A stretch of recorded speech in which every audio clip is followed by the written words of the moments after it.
Hey, everybody. Welcome to Improv FAQ at Length. This is a series of longer conversations about improv topics that have lots of questions surrounding them. I'm James Quesada.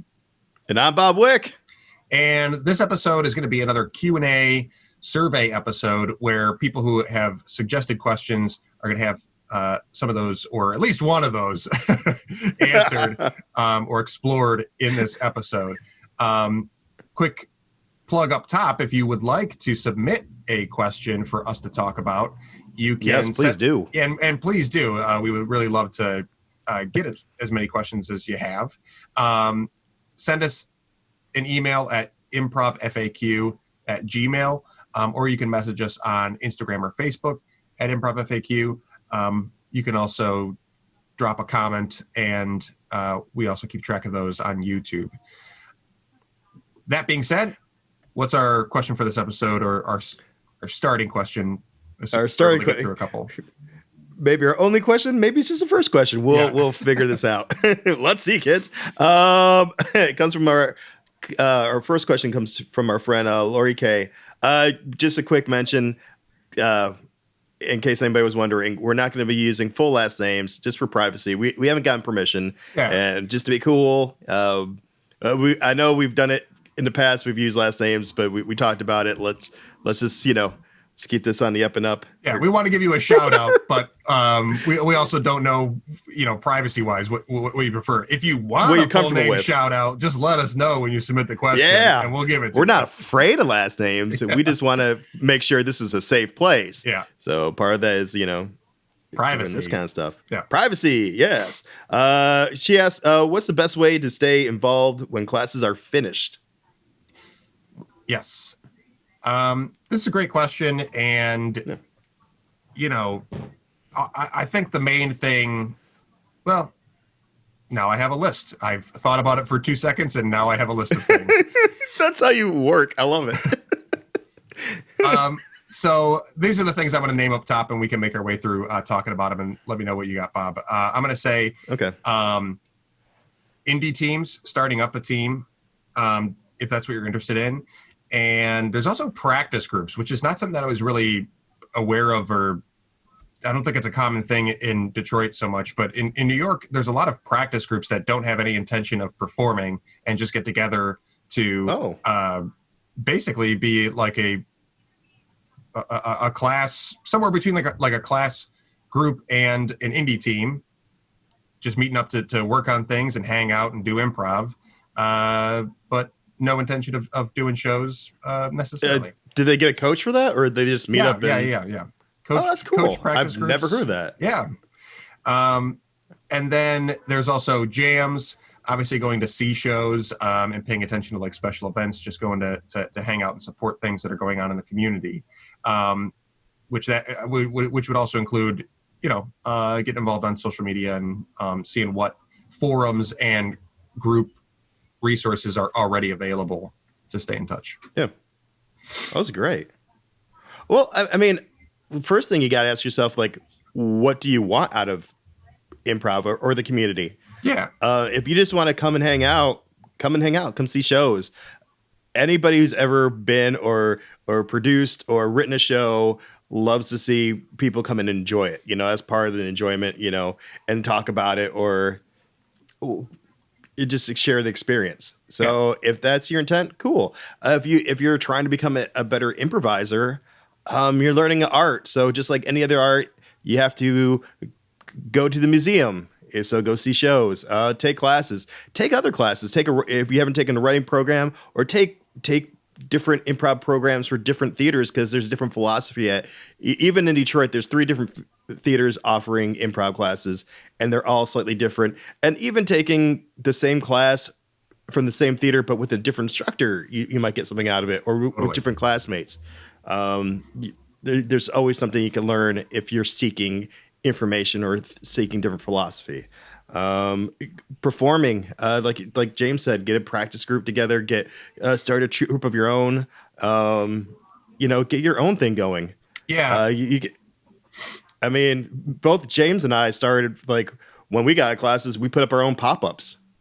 Yeah, And start I a thought that bar was prov night. yeah, start bar prov. Honestly, I learned so much from doing bar prov. The stuff you wouldn't learn at a theater, because a theater has theater goers, and you don't really have to, you promote, but you don't have to promote to the extent when it's your own thing. Yeah. I thought that was really useful. And it Yeah. also is a great way to network, because if you are someone offering stage time, people are going to seek you out because they, for lack of a better term, they want something from you, or maybe they have something to offer you, and it's like a quid pro quo. So that's a great way to stay connected. It's networking, honestly. Yeah. Extort But people.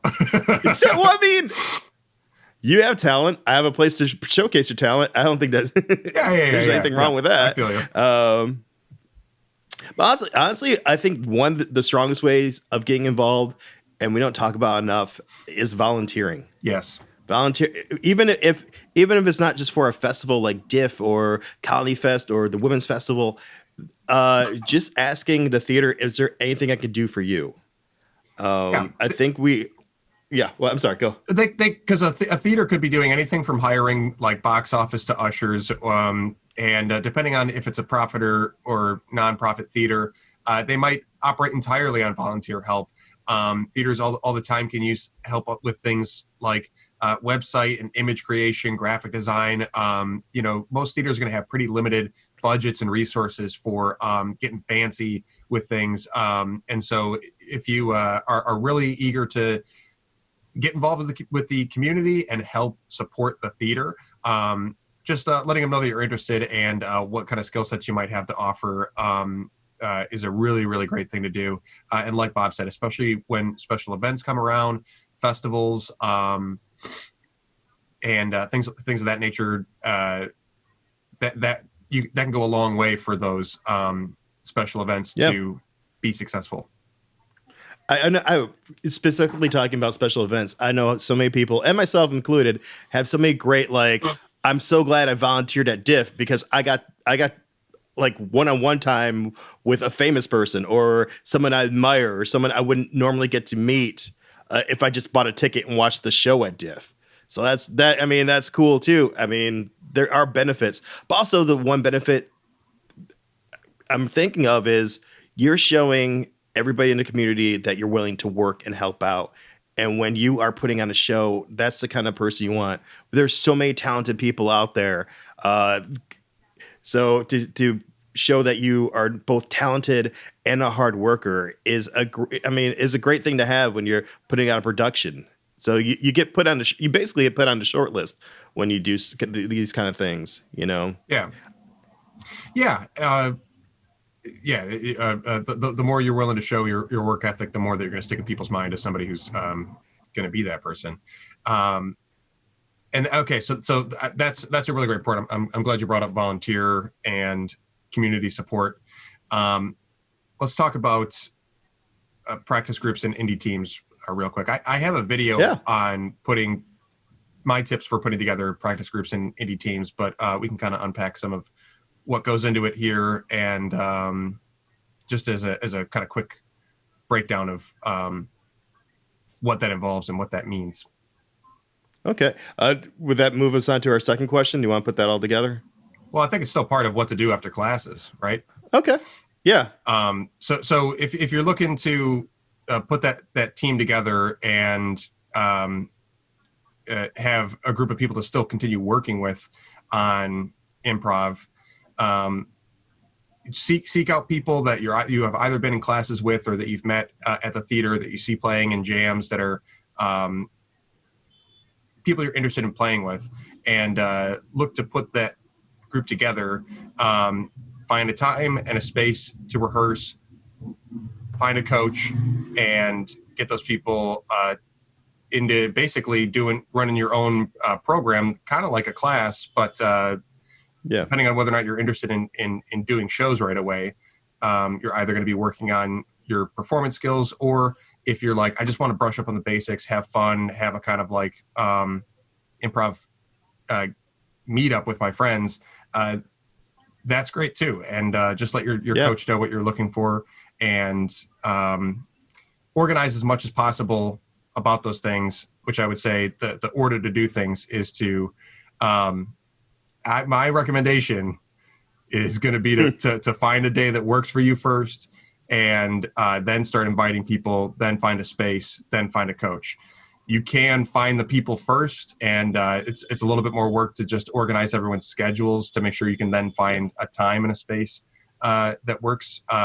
And still the last thing would be the coach. Try to get as much. Yeah, I like that, because it's easier. Like the difference between, hey, do you want to meet up? Do all you guys want to meet up and do some improv stuff? That sounds awesome. Hey, everybody, on 8:00 on Tuesdays, we're gonna meet up and do some improv stuff. How does that sound? Oh, that sounds great. But on Tuesday nights, I always work at the restaurant, so I can't. So it kind of just filters out people who won't be able to commit, or can't commit for any reason. Yeah. And we've said it before on the show, is that it is a lot of work. So ultimately, it's up to you what you want to lead with. If it's the people that are most important to you, that you include the exact people that you want. That's a good point. Great. Yeah. If you just want to make sure that it happens, the best way to ensure that it's going to happen with as few headaches as possible in the organization is going to be to start with a time that works for you first as the organizer. And then go from there. But either way, it's a lot of work and it's a lot of payoff if you are willing to do the work. So yeah, that's groups and whatnot. So we do have another question on the list, which comes from Greg, correct? Oh yeah, sure. Yes. Which is what's the best way to connect with people that are at a different experience level than you? And so Bob and I thought this would be a good one to kind of talk about along the lines of inviting people into a group and playing at jams as a way to stay involved in the community and set goals for yourself as a player. Yeah. Honestly, I think you should ask. Again, it's play. So when you're prefacing your invitation with what your expectations are, I don't think you should feel restricted from asking anyone to play, because the worst they can say is no. And most of the time they say no because they have other obligations, or something that, is the time commitment is usually what strains anything. But honestly, from someone who's been doing it for a while, you get to a point where you stop getting asked because people think, oh, that guy's a senior and I'm a freshman, or whatever kind of mentality is coming out. And honestly, all of us just want to play. Like some of the best times I've had is when I've had opportunities to get up there with students. There's been a couple student shows I got to play in because there wasn't enough students to do the shows. And I think I did that with Julia. I was in her student show, and It was just so much fun. Like, it's so much fun to play because everybody's so unique. So you shouldn't think of it as so much as, different levels, or, like this kind of hierarchy of who are improvisers. It's like, I got a game, who wants to play it? Yes.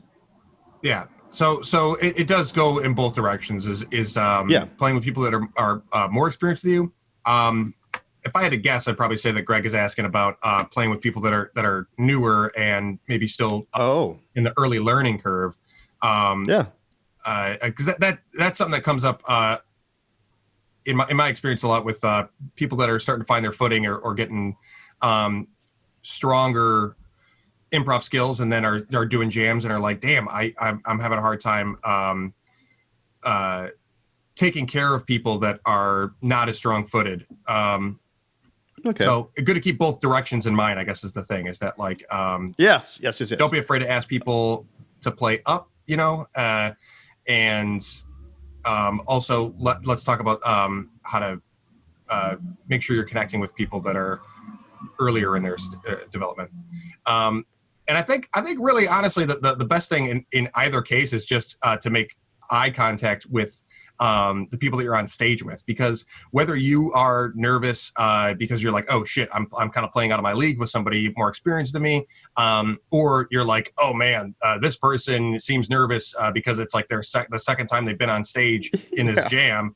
The best thing to do is just to make yourself available in all the ways that you would as a good listener Yes. or in conversation, which is to make yourself available with eye contact, openness, leaning in, active listening, and those same skills are just so reassuring to remind people that, like, hey, we're in this together, we're doing this together. You're not alone up here. We're like use me, I'm right here.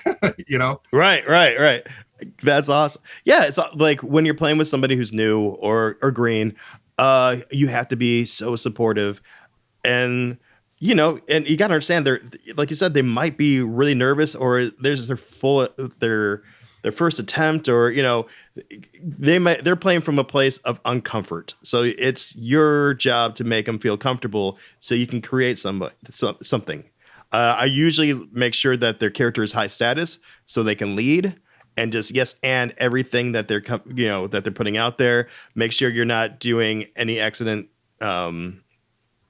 negating. Sometimes we accidentally do that. Just go with it, because sometimes I think that comes up because the newer person is negating themselves, so you're trying to fix something. Just like, yeah, don't try to fix it, just try to help, and just heighten and just like react. Using bigger emotions rather than adding dialogue is also helpful, so that you have a clearer storyline is very helpful. Like just reacting, like bigger than you usually would react.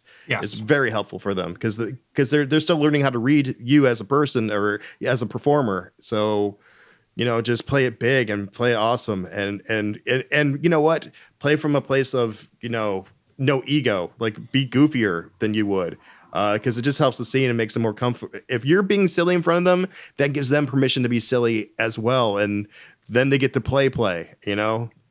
Yeah. Yeah. I think one other thing is just to make sure that a lot of your lines of dialogue are directed at them, or like about Yeah. them, the characters. Keep it character based. Those I, you, and we statements, sentences that start with I, you, and we, go a long Yeah. way to again make that connection stable. There's two particular exercises I usually teach, because sometimes you're playing with someone who's difficult, and and honestly, 90% of the time it's not their fault. They're not trying to be difficult. They're trying to be funny, and it hurts the scene, but they don't know any better. The first one is, I learned this from Jill Bernard, is when someone accuses you of something, like, because some people start a scene in the middle of an argument thinking that's conflict, or you might get a piffy line because you're using insults. So when they accuse you of something, just own up to everything and just make yourself the bad guy and just react to it huge. So, for example, if they start the scene up with, "Hey, God damn it, you broke my vase." And like, just accept it. Yeah, I broke your vase. I'm an idiot. I'm the dumbest dummy since dummies were invented. I shouldn't be allowed to have a vase or flowers. I should be locked up. Like, and just accept it, and then punish yourself. Like tell her or him or them how you're going to punish yourself. I should be locked up in a room and with no color, so I can never enjoy that ever again because I am a killer of vases. Yeah. So by accepting it and heightening it, you are heightening what they offered. So you are yes-anding, but you're also taking the air out of the argument, because an argument is someone having their point of view going in one direction and you're pushing back the other direction. So by just going with it, you're totally accepting, and you're taking them for a ride that they might not have planned on going on. But that's improv, right? Yeah. That boils down to lowering your status. It can be nerve wracking from the reverse perspective to have a high status person on stage and feeling and trying to pull status moves is something that can be reflex for that panic mode for early improvisers. And so just yielding that status in the way that Bob is talking about can just help balance things out and diffuse those jangled nerves. The second exercise I found very helpful. If that's not the case, if the scene's more of a non sequitur scene, like they're not comfortable enough to stick with whatever made today different. They keep on adding things. Uh, Ground your character. Make sure you have a strong character, and just comment with "I feel" statements. Like, oh man, I can't believe we're losing the home. I feel like I could have done more. I'm so sorry. Oh man, it's raining frogs. I feel like we should get inside, but we can't because of how it's Yeah. you're grounding everything, and you're making it about yourself, which isn't always the strongest, but in this case it is. Totally. So yeah, that's my 2 bits of advice. That's the exercises I've used. Yeah. Yeah. Again, I've said I'm a big fan of the things like leading a sentence with those setup starter phrases. I feel, I, you, we. Those are all great in these cases too. Okay, and then our next question comes from. Let's see here.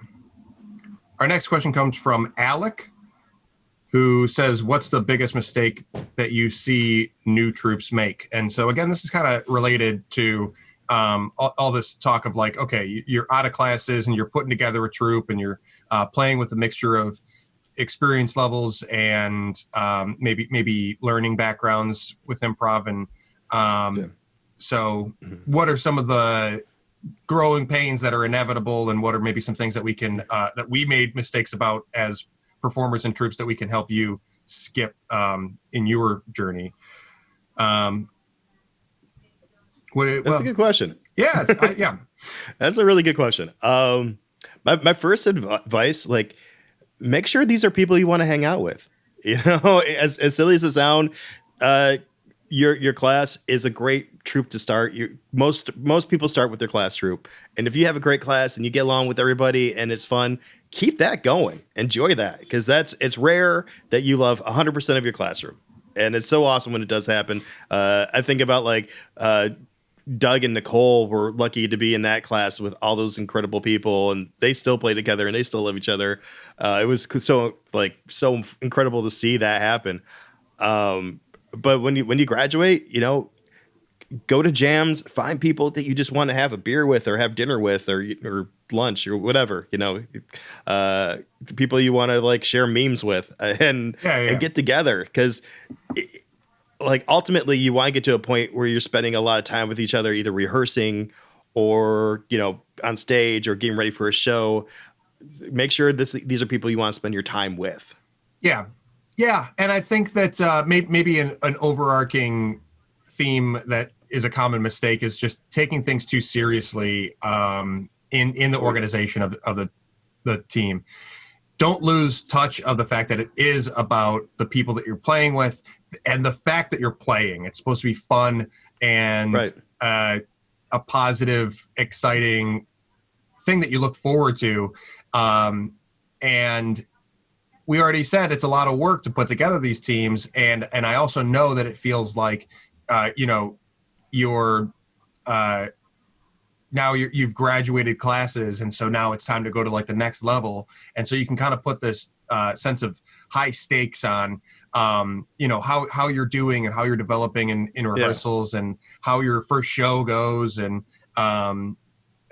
things like that. So just always keep in mind that this is, if you're planning to do this for any length of time, that this is just the beginning. Coming out of classes is just the beginning. So don't try to put yourself in a high stress position of like, now we've got to do the real thing of improv. It's still your job to just have fun and share fun with the people that you're working with and playing for. I'm glad you said that, because this is a mistake I made, and I made it for years, and honestly it hurt me. It hurt me big time. And if there was ever, if I had a time machine and I could just talk to Bob when he got out of Second City, this would be like probably the first thing I would say to him. Don't treat everything like an audition. It's supposed to be play. Just have fun. You got this. Go have fun. You're never going to get paid. Most people don't get paid to do this, and it's not why we do it. We call it play for a reason. You're playing with your friends, and to use that like metaphor, I love like improv is running into the backyard and seeing all your friends, and you're just playing, right? Yeah. Make sure that backyard's full of people you want to see when you run in it. Yeah. Yeah. And then like, go ahead, Bob. I was really quick. And then when you find your troop, you're 4 to 8 or 6 people, kind of try to keep it small. Get together, and your first rehearsal should be like, what is our mission statement? What do we want to do? Do we want to just become better improvisers and use this for more of a learning tool, or do we want to like, I don't know, set a big goal like in next year I want to play at Diff. Cool, like that's a great goal. Keep it small, and then maybe discuss how do we get there. What's it going to take? And you're almost holding people accountable for what the group goal is when we all decide what our mission statement is. Because I think a lot of the time, the person who starts these troops has the mission statement in their head and don't share it, or have expectations that the others don't, and it can really lead into conflict down the road. I'm sorry, James. What were you saying? Oh, yeah, it's a great thing is to set goals, and again, not at the expense of taking things too seriously, but of giving yourself something to get excited about. I think that's the way to frame your goals. Is like, what's an exciting goal? What's going to make things most fun to look forward to accomplishing through that lens. The other thing I was just going to throw in there in terms of taking things too seriously is a troop name.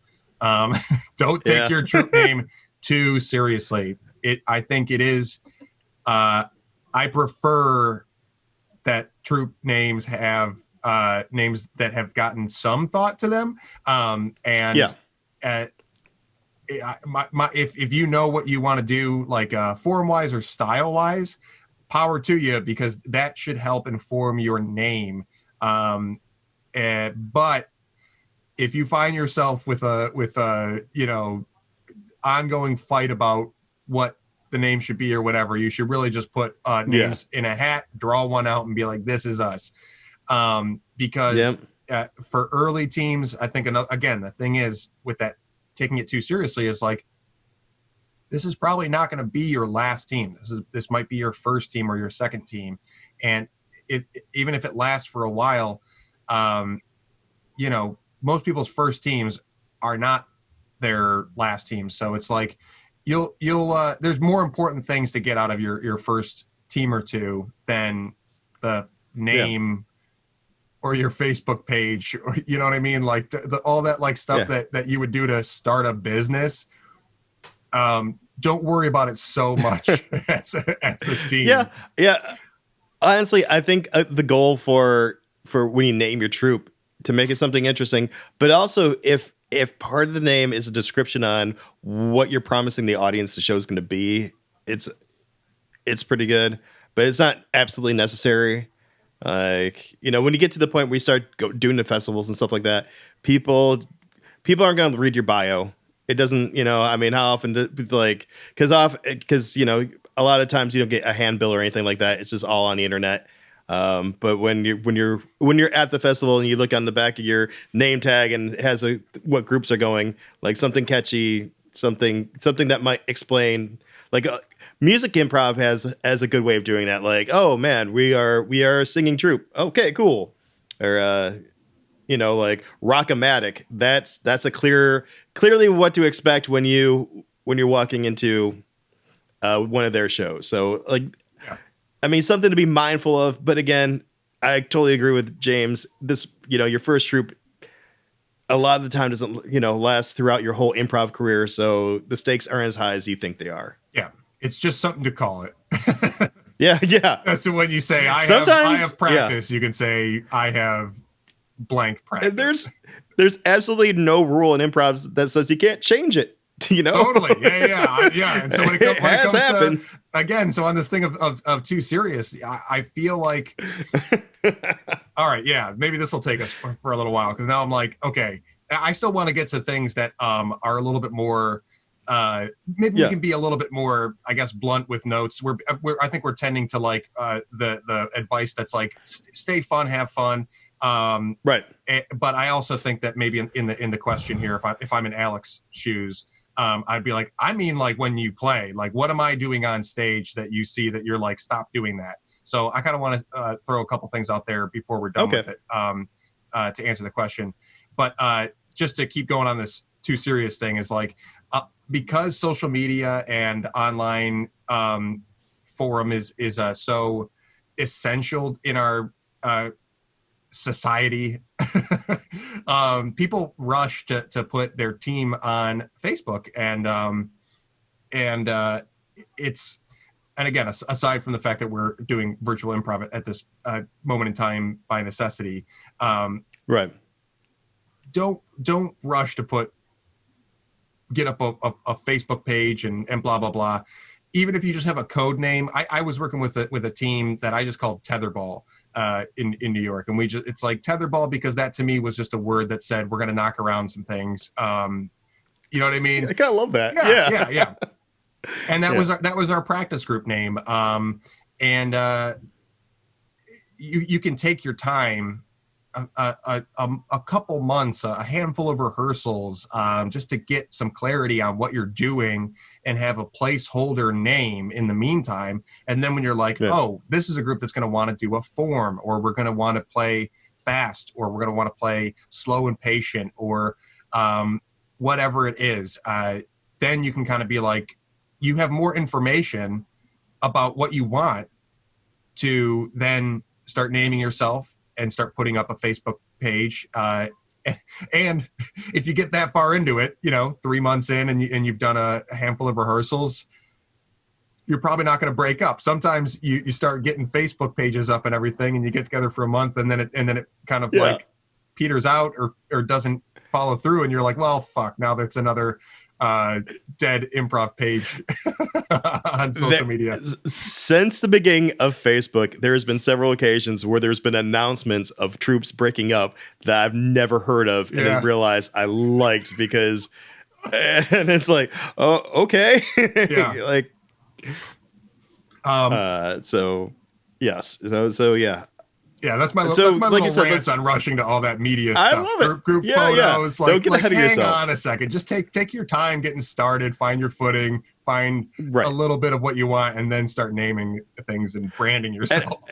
And to be honest, when you start too early, you really don't. And as far as like social media, you don't have anything to offer, because if you haven't done any shows or anything, there's no photos of shows. There's none of that like interactive stuff. Though, like, get some shows under your belt. Wait. And maybe hold off until like a Colony Fest or a Bits tournament or something, because that's when you're going to really need the social media. So if you can do a bunch of shows before that, you have stuff to offer, like or clips or something more engaging than just a name and a description. Yeah. So hold off.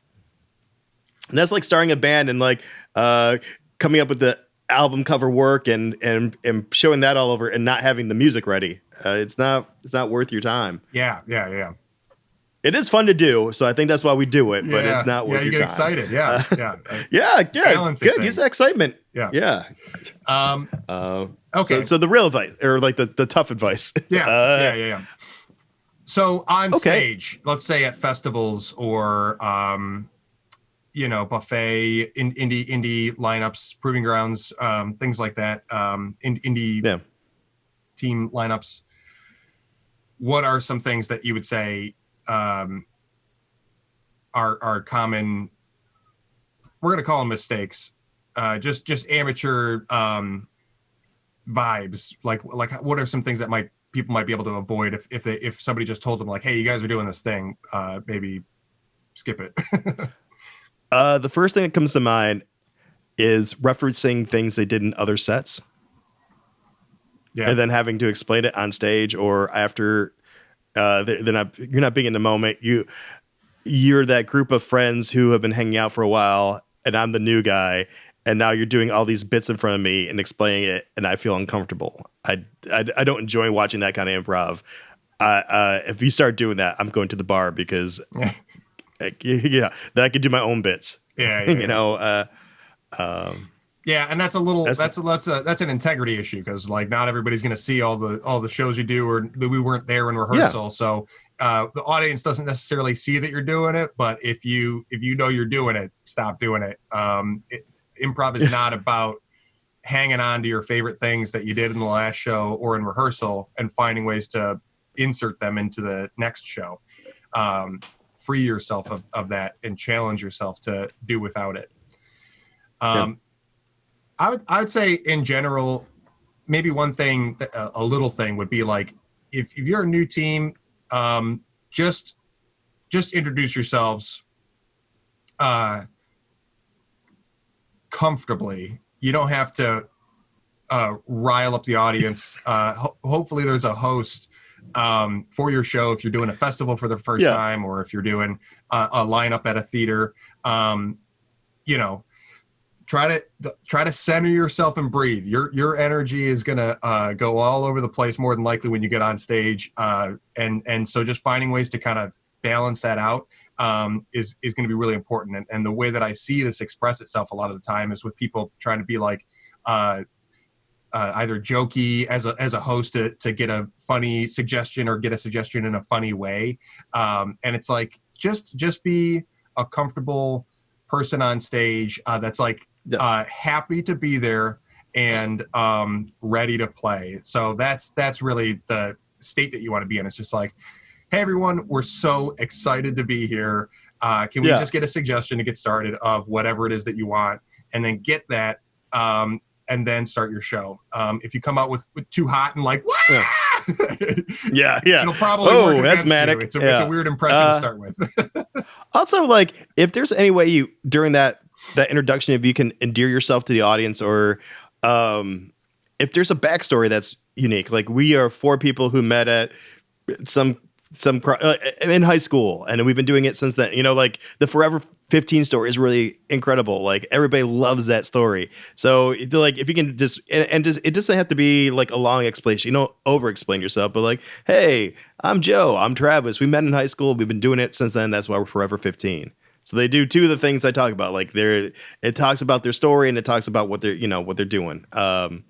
So there's something charming about that, and it kind of sticks in people's heads. So if you can find something like that, cool. Make it quick, make it fun, make it interesting, and then get into the improv because that's what they paid to see. Yeah. Also, to piggyback on what you're saying, if you are on the back line, invest in your show, even if you're not in the scene. Don't talk to each other. Don't ham it up. Really, the audience can see you. You are, even when you're not part of the scene, you are part of the show. You are in that stage picture. Invest. Because if you're not invested in the show that you're doing with your friends, why would someone who doesn't know you invest in it? Yes. So invest in your show. Yeah. Yeah, that's a great point. And again, that's all about just presenting yourself as comfortable, which doesn't necessarily mean deactivated Or cocky. or lazy. That's another one. Yeah, you're not like Cocky's the worst. Like, hey, we're gonna do some improv for you. yeah. Oh, you're welcome. Guys. Yeah. Just be. Some people call it the Herald. We call it the fuck all. We're gonna do it in your face backwards. backwards. But yeah. Just I think that's the main thing. I can pretty quickly tell a newer group just by how much nerves are being expressed on stage, and there's only so much of that's in your control. But my recommendation would be to find ways to get that under control as much as you can, which comes down to warm-ups and your personal pre-show routine, and being just in a good state of mind. So, things like not drinking, have a beer, but not two beers before the show. And oh yeah. Yeah. And just, I love to get there early. That's for me, like my whole career, especially if I'm nervous about playing, I'll get there as early as I can. 45 minutes to an hour beforehand, and I'll just settle into the space. If that's not you and you like to go for a walk or drive or sit in your car Yeah. or whatever. As long as you're not being a jerk about being late to call time, do what you got to do to just be in your own space, and then be willing to No. warm up with your team to get connected. Yeah, I absolutely love that. True story. Like, I think the first time Wick and Peterson actually got a show in Cincinnati, I think we were both nervous. Just because we never did that in front of like I think it was our first time in front of like a non-go audience. So he and I just took a walk, and it was great. Honestly, it was probably one of our best sets ever, just because it was a great warm up. We got to learn a little bit more about the city. We settled down. Him and I just checked in with each other. It was really fantastic. So I love that. Just whatever it takes for you to settle in, or even if you are settled and you see someone else in your troop having a hard time, help them. That you're a team. Help them out. I love that. Yeah. Okay. I got one. I'm gonna summon my inner Gary for this one, because I know if we didn't say this, he's gonna be pissed. Okay. Stop doing so many tag outs. Yeah. Stop it. Stop tagging out. Stop cutting. Oh, even more. Stop cutting two. You know, it's a spice. It shouldn't be the nucleus of your play. Unless that's explicitly your thing. Like, unless it's explicitly your thing, don't overuse. I don't want to see that troop. Yeah. Hey, everybody, we're the cut it out. No, thank you. Yeah. But I know it's a fun. Cut to that. That's so great, because all of our scenes are alike because we do the same damn thing. Yeah. Yeah. I feel like that's another nerves thing, right? Is like trying to move the show too fast. Well, also, I think it's fun, and I think it is a fun thing to do, to cut to show another part. If this is true, what else is true? There is a use for cut tos, but it's not. It loses its, I don't know, power when you do it too often. So if honestly, if I'm in a set and someone does a cut to, I will not do it for the rest of the set, because I don't think they're that important unless it becomes a game within itself, and it does have some legs, you know. And that just comes with time. Like, you got to know when it's absolutely necessary, and when it's absolutely helpful to the overall arc of either the scene or the set. Yeah. Err on the side of going easy on the edits. That's it. You can get real eager and excited to just barrel into it, and because it does kind of look kind of cocky, because it looks like you're being a director, you know, like, oh, I don't trust the two or whoever in the scene in front of me to do a good job, so I'm going to make this interesting and not invest in myself. I'm just going to kind of pimp them into doing something I want to see, rather than, you know, the scene that they're trying to build together. Yeah. I guess maybe a way to think about it is like, just remember that getting on stage, time is going to tend to shrink. Like, you're going to, or whatever it is that, where I mean that you're going to think that the show's over before it actually is. You're going to think that the scene is over before it's maybe even really gotten started. And your sense of timing might get sped up because of nerves or whatever else. So just try to tell yourself, like, there's so many edit points in a scene. Don't take the first one. Take the second or third. Absolutely. And there's also another question you should ask yourself. Can I initiate this scene without doing a cut to? You're just still hammering on cut tos. Well, yeah. Well, I mean, like, I am, because I gotta. I'm doing it for Gary. Can I clear this? Okay. Using cut tos. Well, let me use cut tos as an example. Yeah. Is there another way? Can I initiate the scene without doing a cut to or a tag in or anything else, and do it later down the set? Because then it's a callback, which is a lot more satisfying than a cut to.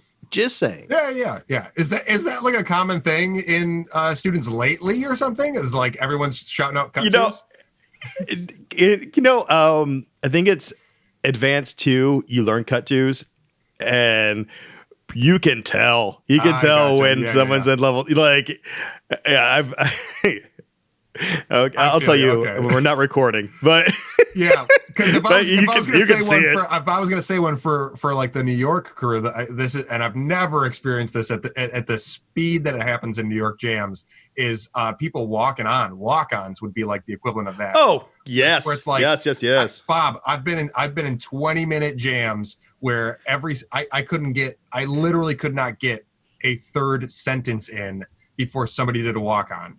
A third sentence. Give me 3 lines. Give me who, what, where. I mean, it's a lot of work to do Oh who, my what, God. where in 3 lines of every scene. And like, but at least give me that. Like, and people are like, I would have fun with that because I'm your neighbor. Yeah.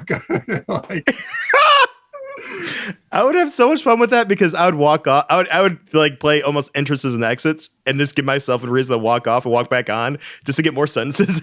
Yeah.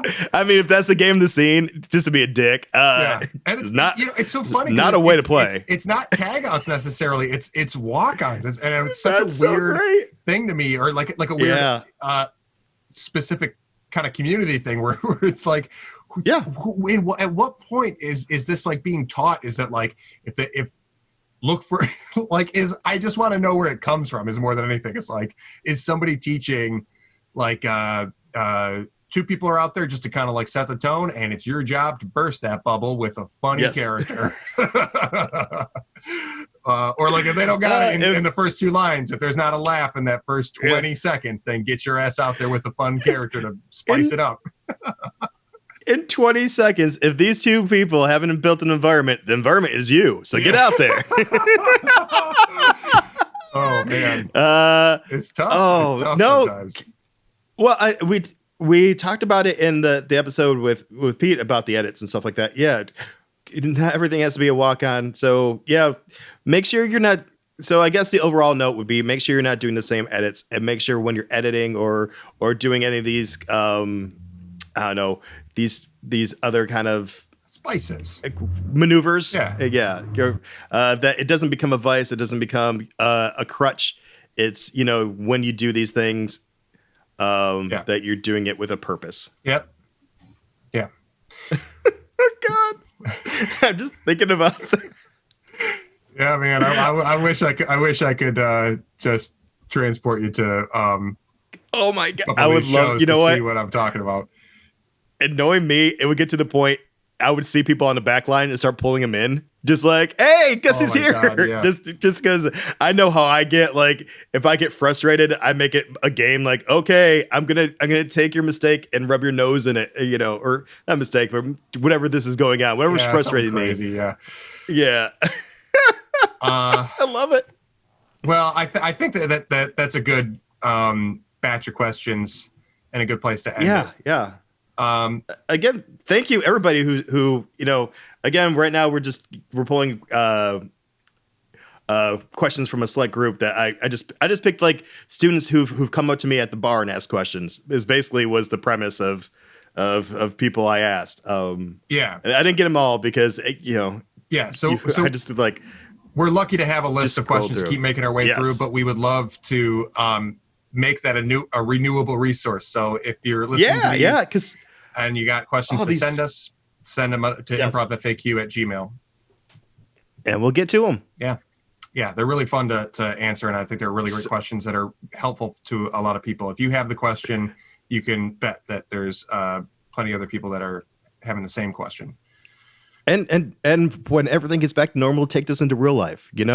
Again, like we talked about at the beginning, like to re-answer the second question, like don't please never be afraid to talk improv with other improvisers.